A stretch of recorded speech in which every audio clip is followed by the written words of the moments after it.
Moi, ce qui m'a toujours frappé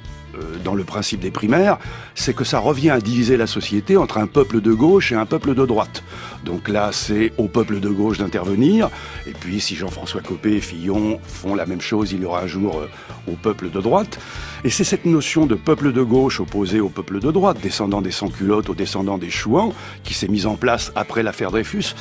et qui m'intrigue. C'est un peu un des objets du livre, parce qu'elle veut dire finalement que d'une certaine manière, l'ouvrier qui vote à gauche sera toujours plus près d'un banquier de gauche ou d'un dirigeant de gauche du FMI que l'ouvrier, l'employé, le paysan, le petit entrepreneur qui vote à droite. Or, avant cette mise en place de l'opposition gauche-droite telle qu'elle va vraiment prendre un sens nouveau après l'affaire Dreyfus,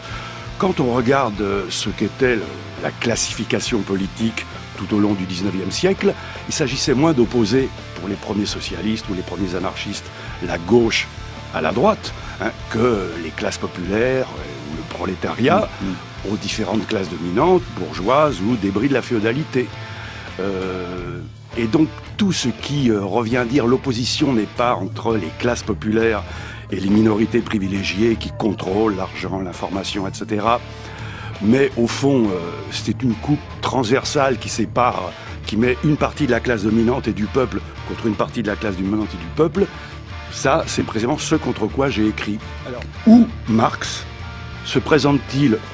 Proudhon ou Bakounine, comme un homme de gauche, appelant à l'union de la gauche, à un front de gauche, à la gauche de la gauche contre l'union de la droite? Je cite même dans le livre des extraits des lettres des filles de Karl Marx qui se font l'écho des propos à la table familiale, et quand on veut casser quelqu'un, on dit « il est à la solde de la gauche » chez les Marx. Parce que jusqu'à l'affaire Dreyfus, la droite, ce sont les Blancs, c'est-à-dire le parti de l'ordre et de la réaction qui, sous une forme ou une autre, espère restaurer tout parti de l'Ancien Régime, et la gauche, c'est le parti du mouvement qui regroupe essentiellement des républicains et des libéraux. Alors, des passerelles entre les deux, le centre, mais dont les socialistes ne font pas encore partie. Le socialiste du 19e siècle ne se reconnaît pas comme un homme de gauche, par exemple.